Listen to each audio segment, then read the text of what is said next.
Historyang kahadlukan. Bisaya Horror Stories.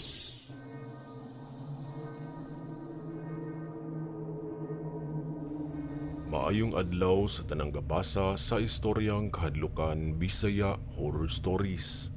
Ug ilabi na ni Sir K nga narrator aning mao nga channel. Apil na pud sa mga nagsunod sa Bisaya Horror Stories ug sa mga solid ka istorya nga kanunay gaatang kung adunay bagong upload. Itago lang ko sa pangalan nga Mayong ug kini nga istorya dili kini ako ang kaagi kundi kaagi kini sa ako ang lolo sa dihang batan-on pa lang siya. Base kini sa mangganap ni lolo isip usa ka jeepney driver kaniadto. Ang mga kaagi sa ako ang lolo gipaagir kini ang istorya sa amoa kay mao gyud na ang amo ang paabuton kung si lolo na gani ang musaysay og mga kaagi. Mga istorya ni lolo nga adunay dala kahibulong, katingala ug labaw sa tanan ang istorya nga dala kahadlok. Mao ni send pud ko sa Facebook page ninyo Sir K para ma-share pud kini nako sa inyo ha. Ug aron inyong masayran ang tanan, diri nako sugdan ang akong istorya. Sugdan ako dihang batan-on pa si lolo atong panahon na. Sa kagustuhan daw ni lolo nga makakwarta ug makatabang sa iyahang pamilya, misulod si lolo isip usa ka konduktor sa usa ka pampasaheroan na jeep. Kaila ra ni lolo ang nagpasulod sa iyaha nga mao gid mismo ang tag-iya sa sakyanan. Ang driver kailar pud kini ni lolo nga gapuyo ra pud duol sa ilaha. Nagkinahanglan ang maong driver ug usa ka konduktor atong higayuna. Maong si lolo dali-dali kini nga nananghi didto sa balay sa tag-iya. Itago lang nako sa pangalan nga Teban ang maong driver sa jeep ug sa kadugayan nasa order daw kini ni lolo si Teban sa sige nilag uban-uban. Daghan kaayong nakat-unan si lolo kan Teban na mga higayon nga kun mo padulong na sila mo garahe, muhapit si Teban og tudlo kang lolo kung unsaon daw pag-drive sa sakyanan. May na lang daw kini para kang lolo kay kun makamao si lolo, makapuli-puli ra si lolo sa pag-drive ni ini. Hinay-hinay nga nakat-on si lolo tungod kay porsigido sad siya nga makamao. Milukat pa kining lisensya para lang gyud makadrive na siya. Hangtod sa nasanay na si lolo ug sayo na lang para kaniya ang mag-drive og pampasaheroan na jeep. Naay mga higayon na si lolo pa ang padribo ni Teban kung ugali na kini importante nga lakawon. Niabot ang usa ka adlaw nga si Teban gidala daw sa hospital kay nakalit lang daw og katumba ug nahitabo pa gyud kini didto mismo sulod sa ilahang CR. Ang sakyanan atong higayon na wala makabiyahe tungod sa nahitabo kang Teban. Mibalita dayon si lolo sa tag-iya sa sakyanan, kabahin sa nahitabo kang Teban. Maong mihangyo si lolo na siya lang sa daw umupasada atong adlaw kay aron ang abang sa jeep dili mapalya atong si manaha. Maay na lang gali, misugot ra pud ang tag-iya sa suhestyon ni lolo nga siya lang usa ang mag-driver. Dihang dala-dala na ni lolo ang sakyanan, okay kaayo ang dagan sa iyahang pagbiyahe. Sag-o na kay ni lolo ang mga ruta kung asa man gali moagi ang jeep kay naanad na siya sa sige og kuyog-kuyog kang Teban. Midagan pa ang pila ka adlaw na nakapamasahero gid si lolo rag iyaha. Ubay-ubay pud ang misakay unya wala ra pud siya magkuha og konduktor kay makaya ra niya ang pagpanukli. Si Teban sad sa iyang bahin kasamtangan pa nga nagpaayo atong higayuna dito sa gidalahan niini nga ospital. Nayo sa kagabi dihang nagdrive daw si lolo pauli, nakabantay siya nga si Teban misakay daw sa jeep nga iyang gidriban. Nakit-an daw kini ni lolo dihang mitan-aw siya sa may mirror view ug naa daw kini milingkod sa pinakatumoy. Mikatawa pa daw si lolo ato kay si Teban nagpakaron ingnon pa nga pasahero sa iyaha. Mitawag pa si lolo sa pangalan ni Teban apan nahibulong naman lang ang mga pasahero niya na kung si kinsa ang iyang gisampit. Nangutana pa ang usa ka pasahero nga kung si kinsa daw ang gitawag ni lolo. Apan paglingi ni lolo sa may tumoy nga bahin, wala na si Teban sa iyahang gilingkuran. Mitubag na lang si lolo nga basin na malikmata lang siya ato. Nakapangutkot na lang si lolo ato sa iyang ulo Tungod sa kahibulungan nga nasinatian, mao to nga mipadayon na lang si Lolo sa iyang pagdrive ug nakauna-una siya na basin bunga lang to sa iyang kakapoy hangtod sa nanganaog na ang tanan niyang mga pasahero. Sa iyang pagdrive ato pasulod na sa eskina, naay mipara kang Lolo na usa daw ka babay ug iya kining gihunungan. Gitan-aw gyud og siguro ni Lolo na usa ra gyud ang sakay niya atong higayuna. Gihagad pa kini ni Lolo nasa atubangan na lang daw kini molingkod apan mibalibad kini ug miadto kini sa may likod. Sa sigig drive ni Lolo, nakadungog siya sa babayi nga nagstorya kini. Nakadungog siya nga namalihog ang babayi sa iyang pamiliti. Pero wala kasabot si Lolo ug kun nganong gapamalihog ang mga babayi unya gasigis sad kining abot sa iyang kamot. Nga atong orasa, siya raman unta ang nagsakay. Taod-taod, misibog na lang ang babayi paduol sa pwesto ni Lolo ug mitunol kini sa ihang bayad. Dayon miingon pa ang babayi nga arti daw kuno ang isa ka pasahero ni Lolo kay dili daw kuno mapamalihugan. Nangunot ang kilay ni Lolo pagkadungog sa giingon sa mga babayi ug dayon mipara na kini aron ilugar ang jeep kay mukanaog na. Gusto pa unta na storyahon ni Lolo ang mga babayi pero may kanaog na kinigdali-dali ug milabang dayon sa pikas dalan. Napahunong si Lolo ato ug gitan-aw niya balik ang likod sa jeep, pati na pud ang mga lingkuranan. Sa iyang tan-aw, wala man gyud maski isa ka tawo nga naaadto. Nakapanladok lang daw si Lolo ato sa iyang laway ug mibugnaw pud daw og kalit ang palibot. Mipalarga na lang si Lolo ato sa jeep aron mawala to ang iyang nabatiang kabugnaw.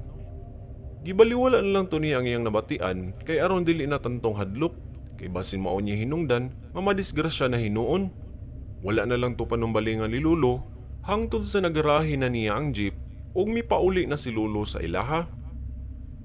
Pagkasunod adlaw, nabalitaan na lang ni Lolo nga si Tiban wala na daw kini ug mitaliwan na sa laing kalibutan. Medyo nakabatig kaguol si Lolo pagkadungog sa istorya na wala na si Tiban. Ang nagbalita niini, ang kaila nila ni Lolo ug suod pud ni Tiban. Nakaingon pud si Lolo sa ilang kaila nga kalitra kaayo ang panghitabo. May istorya pa si Lolo nga kahibulungan lang kaayo kay mga pila pa lang ganito kaadlaw misakay pa daw kini si Tiban sa jeep ug nagpakaaron ingnon pa gyud nga pasahero. Nakapahiyom na lang si Lolo samtang nagsaysay siya. Pagkadungog sa kaila nila, nahibulong pud kini ug miingon nga katingalahan daw kaayo kay anang adlaw ug anang orasa naana man daw si Tiban sa ICU sa ospital. Gitabang daw kini kay naglisod na sa iyang kahimtang. Dakong kahibulong ni Lolo nga kung si Tiban naana day atong panahona sa ICU, si kinsa man day kadto ang misakay-sakay kaniya sa jeep. Nang limbot ug sugod ang balahibo ni Lolo ato ug wala daw siya makasabot sa iyang nabati. Namugnaw ang iyang tangkugo ug wala pa gid siya makatuo sa mga gipanulti sa ilang kaila. Milakaw na dayon ang katong kaila nila ug miingon kini na ipaabot na lang ang mensahe ngadto sa tag-iya sa jeep. Mitando na lang si Lolo ug gapabilin gihapon sa hunahuna ni Lolo ang mga pakita ni Tiban atong pagmanga miaging adlaw. Nagtrapo na lang si Lolo ato sa jeep kay para malimpyo kini igbiyahe. Sa iyang pagtrapo-trapo sa atubangan, kalit lang naa siya nakita nga usa ka refleksyon nga anaa sa windshield sa jeep.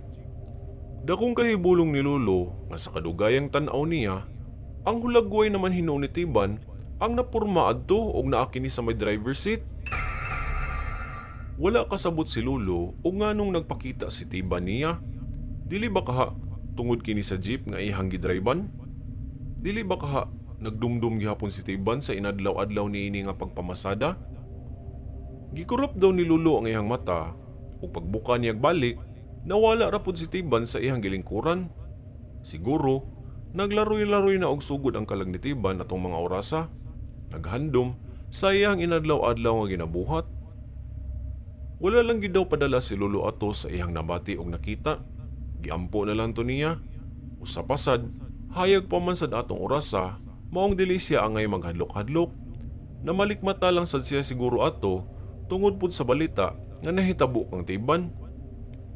Milabay pa ang mga pila ka adlaw ug dawat na pud ni Lolo na wala na gyud si Tiban kay gibilaran na gyud kini sa iyang pamilya ug mga kaila. Pila puto ka adlaw ang hayan ni Tiban ug naa kini nahimutang sa ilahang balay. Hangtod sa miabot na ang adlaw nga ilubong na si Tiban. Unya si Lolo atong adlaw, mipasada usa daw siya kadiyot kay may na lang na ay pangpalit para konsumo.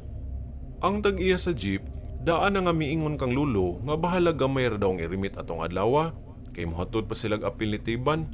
Unya, gamiton pud ang jeep para ipasakay sa ubang mga manghatod. Mitando ra pud si Lolo ato ug nangyawat pa siya nga makakuha siya pila ka pasahero dihang pagkabuntag. Buntag pa lang ato, wala na makasabot si Lolo kung nganong og naunsa ang jeep. Dihang nagtrapo daw siya, nanimaho daw kini og bulak ang sulod. Murag baho daw kuno nga bulak sa patay. Pero gibaliwala na lang to ni Lolo kay nag-apas siya sa biyahe. Sa pagpamasada ni Lolo, makadungog siya sa tingog ni Tiban nga mao kuno manawag sa mga pasahero. Apan iglingi ni Lolo, ang dispatcher di ay kadto. Napud kuno atong adlaw nga makadungog na lang si Lolo nga naay mo para sulod sa jeep, pero wala may munaog kuno nga pasahero. Wala baka siya duwa-duwa atong orasa, kaya hasta pud ang mga pasahero, nahibulong na lang kang Lolo nga kapila daw siya mohunong kay naalagi daw kuno mo para. Nakaingon na lang si Lolo nga wala baka siya binuangin ni Tiban. Sa iyang unahuna, mihunghong si Lolo nga muhatod lagi daw siya, na masahero lang usagid siya kay para na ikapuno sa budget para atong adlaw. Nagapas si Lolo sa oras anang pagkaudto na, kay mopauli pa siya sa balay kay aron mag-ilis. Naabdan pa gyud siya sa traffic, maong pagpauli niya, gapaspas siya og pagdrive pasulod na sa eskina. Sa pagpadaga ni Lolo sa jeep, kalit lang na ako ni mibangga na tao sa iyang atubangan, hinungdan nga nakabrake kini og kalit. Nakakita gid si Lolo nga napasok to ang katong milabang na tao paingon sa ilawom sa sakyanan. Wala kahibalo si Lolo kung unsa iyang buhaton kung mukanaog ba siya o mulahos na lang. Nakuyawan pag-ayo si Lolo ug nagsugod nagpangulba. Nibuto-buto ang dughan ni Lolo kay sukad-sukad, wala pa siya nakasulay nga nakadisgrasya siya og taw. Nakapanladok si Lolo ug mikanaog siya sa jeep. Gitanaw ang likod nga giagian ug gilili pod ang ilawom sa sakyanan. Apan wala gibisag unsa na timailahan sa nadisgrasya nga nakita. Nakaginhawa og lawom si Lolo tungod sa iya kakulba ug tungod ato, wala na gid siya nagpakusog og padagan sa jeep. Duda niya, gipahimangnuan lang siya na dili siya magpakusog siguro sa pagpadagan. Fast forward, oras na gid to nga ilubong na gid si Tiban ug ang uban nga mga paryente ni Tiban sa jeep nga gimanihuan ni Lolo misakay. Napay usa ka lalaki ang milingkod sa front seat ug nagkastoryahanay sila ni Lolo. Mihisgot pa ang maong lalaki, kabahin daw sa jeep nga gidrivean ni Tiban. Miingon pa ang lalaki nga duol gid siguro kaayo sa dughan ni Tiban ang kini nga mao nga jeep kay gasakay-sakay man daw kini. Mitando ra pud si Lolo ug miingon nga kung dili pud tungod kang Tiban, dili siya makamao mo drive. Daghan pa kaayo sila gistoryahan kabahin kang Tiban. Fast forward, human sa lubong ni Tiban na mauli na ang tanan ug mihatag na si Lolo sa iyang katapusang pasalamat kang Tiban sa tanan nilang mga kaagi ug panag-uban dihang buhi pa kini. Mga alas 3 na to sa hapon dihang biya na sila sa sementeryo. Dihang nag-alas 6 na sa gabi, nakadesisyon si Lolo ato nga mamasahero sa siya og isa ka round kay para makakwarta siya. Ug atong tungura, miulan pod maong sigurado nga daghan pud nga tanggong ato nga mga pasahero. Unya mangita kini og kasakyan basta mutuang na ang ulan. Dihang padulong na mituang, bibiyahe gid daw si Lolo ato. Butang siya sa iyang placard ug nanawag dayon siya og pasahero para mopasakay. Dihang napuno na ang jeep sa mga pasahero, milarga na dayon si Lolo ug lipay kaayo kini kay daghan kaayo ang misakay sa iyaha. May na lang daw kay mopadulong na siya pauli, naapay siya kwarta nga nadaginot. Apan sa pagbiyahe ni Lolo, nahitabo gyud ang wala niya damha nga mahitabo. Nakabantay si Lolo ato nga lai na kayo ang dagan sa sakyanan ug nakamatikod na lang siya nga ang brake sa jeep wala na daw kini mopaak dihang gitumban kini niya. Sa karatol ni Lolo, mikusog daw ang ilang dagan ug ang ubang mga pasahero misyagit na og sugod kay nganong kusog daw kaayo ang pagpadagan ni Lolo. Mikusog pa kinig dagan dihang ana-ana daw sila sa may dulhugan. Kalit kaayo ang mga panghitabo. Ang syagit ug ang mga hilak sa ubang pasahero ang ulahing nadunggan na ni Lolo ug dayon mipaka na ang kusog kaayo nga lagubo sa sakyanan. Nabangga kini sila sa dapit nga wala mahibaw ni Lolo kun asa. Maayong pagkadasmag daay nila didto sa usa ka tindahan nga puno kaayong mga gipangpayal na botelya sa soft drinks. Kusog kaayong impak sa sakyanan ug paminaw ni Lolo basin adto na lang daw siya kutob. Maayong pagkatuwad sa jeep ug ang ubang mga pasahero nangalabay daw kini sa dapit ug ang uban wala na mahitsura tungod sa kakusog sa pagbanda sa sakyanan. Pagkasunod ato nga nahitabo, napaminawan ug nakita na lang ni Lolo nga nawad-an na siya og sugod sa iyang pananaw. Nag-aso na ang palibot ug nakamatikod na lang siya nga naanay mga rescue ug mga tawo nga naa sa palibot. Nakadungog sad si Lolo sa siren sa ambulansya nga may abot sa dapit. Diyang hingpit na gyud nga napalong ang pananaw ni Lolo, kalit lang nakakita siya og tawo nga pamilyar kaayo sa iyaha. Sa iyang paghigda, dili daw siya masayop sa iyang nakita. Mipakita daw si Tiban sa iyaha, nagtanaw ug nagkamay kini paingon sa iyaha. Wala lang daw si Lolo ato ug gatan-aw lang gyud siya. Wala na gyud kahibalo si Lolo sa sunod nga nahitabo kay hingpit na gyud nga napalong iyang pananaw ug niitom na dayon ang iyang palibot daw ato. Ang sunod nga eksena, nakamata na lang si Lolo nga anaa na siya sa hospital. Nakaangkon siya og mga samad ug hasta pud mga pangus sa iyang lawas. Dili mainat ni Lolo ang iyang tibuok lawas tungod sa kasakit nga iyang nahiaguman. Ang iyang mabuhat maurang paglingi lang sa iyang mga kalimutaw ug ang gamay pud niini nga paglingi sa iyang liog. Hinay-hinay siyang milingi sa palibot, unya walay tawo atong higayuna. Nakahinuktok si Lolo og pila ka mga segundo ug naghinumdum siya sa mga nahitabo. Sa sige gunahon ni Lolo, nakalingi daw siya ato sa kilid ug galit lang naa na sad si Tiban nga mipakita na sa daw sa iyaha. Misiga ang mata ni Lolo ato ug nakuratan. Buhi kayo sa iyang pananaw si Tiban ug gatan-aw lang gyud daw kini sa iyaha. Mipahiyom pa daw kini ug nawala lang dihang mikurap na si Lolo sa iyang mata. Naabot na ang papa ug mama ni Lolo sa hospital ug gikumusta siya. Mayan lang gali daw kay nakamata pa si Lolo atong higayuna ug nakaistorya pa. Misulti pa si Lolo nga naa daw si Tiban kaganiha. Apan miya na ang papa ni Lolo nga dili daw magsigi og hisgot kang Tiban kay namatay na daw kini ug dili angay nga mabalaka kay ang importante naluwas na si Lolo sa nahitabo. Na-injured jud pag-ayo si Lolo sa disgrasya ug hinungdan nga dili sa siya padraybon daw og sakyanan. Ang jeep nga gidriban ni Lolo gipapisa-pisa na lang daw kuno sa tag-iya ug wala na lang daw pabayaran si Lolo kay disgrasya man daw ang nahitabo. Luoy lang gyud kaayo ang uban nga mga pasahero nga nakalas. Wala sa gyud to damha nga mahitabo daw to sa ilaha. Nakapanghupaw na lang si Lolo ato ug mapasalamaton gihapon siya kay bisan tuod siya ang nagdrive sa jeep, nakalingkawas pa gyud siya sa kamatayon atong orasa. Human makarecover si Lolo sa nahitabo, dili gid mawala sa iyaha ang kahadlok sa mga jeep. Ug sa pasad, nakapangutana siya kung nganong si Tiban mipakita man ato sa iyaha dihang nadisgrasya na. Di ba kaha si Tiban ang hinungdan kung nganong naluwas pa siya? Mao kini ang magbalik-balik na senaryo kung makadamgo si Lolo sa iyahang pagkatulog. Katong mga adlaw nga miadto si Lolo sa hospital para pagpadayon sa iyahang follow-up check-up, miagi sila sa lugar kung asa siya na disgrasya. Gisusi nila ang dapit kung naunsa o unsay danyo sa nahitabuan. Nabalik sa unahon na ni Lolo ang oras sa wala pa sila madisgrasya. Pag-abot ni Lolo ato sa dapit, layo pa lang, lain na daw kuno kayo iyang paminaw. Makadungog siyang mga hilak, dangoy-ngoy ug mga syagit. Paminaw ni Lolo, maugid kadto ang napamatian niya dihang padulong na sila madisgrasya.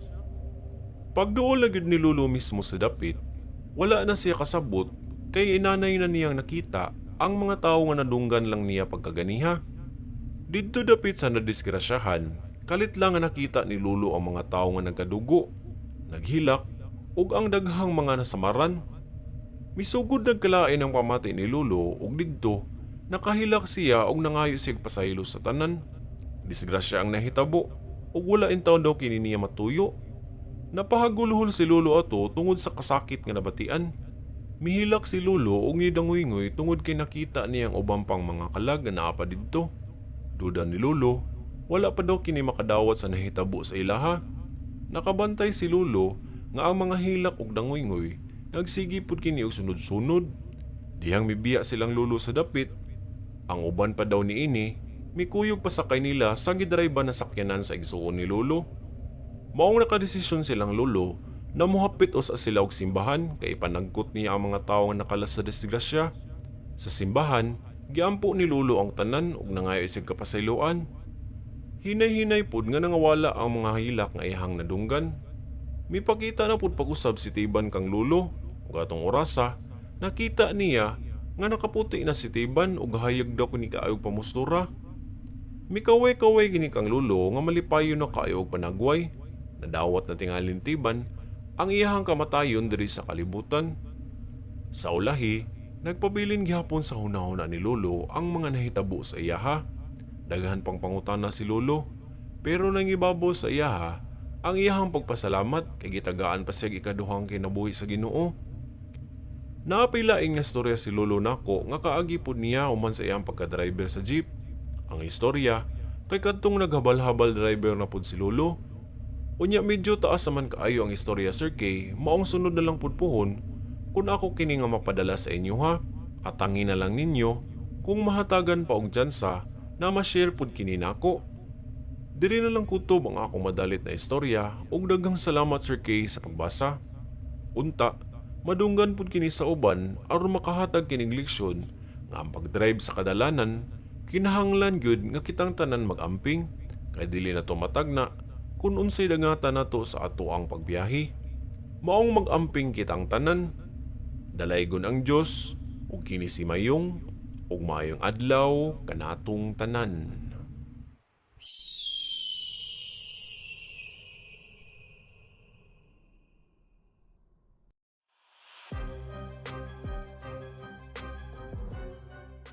Ug aniya kita karon sa atong shoutout portion nga gi-comment sa atong YouTube channel ug atong sugdan ni Tien0518. Gikan daw siya sa Cagayan de Oro. Ingon siya padayon lang daw sa pag-narrate istoryang kahadlukan kay ga-enjoy daw siya nga maminaw. Shoutout pud ko ni Frugal Finds DIYs. Ingon siya keep it up istoryang kahadlukan by Miss Garnet. Shoutout po daw si Leopoldo Jonsi. Iya day pa shoutout si 3D John ko nga naminaw po nato. O gani po si Alje de la Cruz 1309. Ingon siya hello sa bago daw siya nga subscriber o ganahan daw siya maminaw og mga horror stories. Greetings niya gikan from Mindanao, Malalag, Bulacan, Davao del Sur. Salamat Alje. O ni Adam Kadayuka 570. Ingon siya padayon lang daw sa pag-upload sa atong stories kay nagsige daw siya paminaw uban ang ihang mama. Salamat kaayo Kyle Adam. Og ni Crafty Junior 4161 comment sad siya sa atong video. So maor kadto mga kaistorya ang atong mga commenter o gani apod kita karon sa ato ang subscribers gikan ni Friday Sanchez, si Carlo, si PS Files, si Leia Romero ug si Glenn Vlog TV. Sila ni ato ang bag-o mga subscribers. O ari pud ta sa ato ang Facebook page, 5 atong kuhaon. Shout out na to si Ricasa Montava, April Rose Adlawan Raimundo, Chino Pilavo, si John Robert Pilagyo o si CJ Groove Street. Daghang salamat sa inyong pag-like sa atong page. Og napod ni sa ato ang TikTok. Follow pod sila sa atong TikTok nga official. 5 gihapon atong kuhaon kini si Christian Leona, Devil King, si Carlos, si Ellen Joy Ampol ug si Balutoy.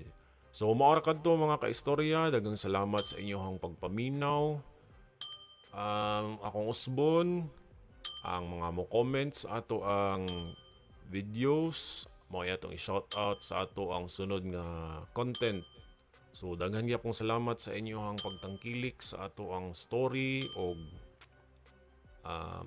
more stories to come sa ato ang tang maabot ng mga content. So daghang salamat o ayaw kalimot sa pag-like, share o subscribe. Daghang salamat mga kaistorya. Kini si Sir K og daghang salamat.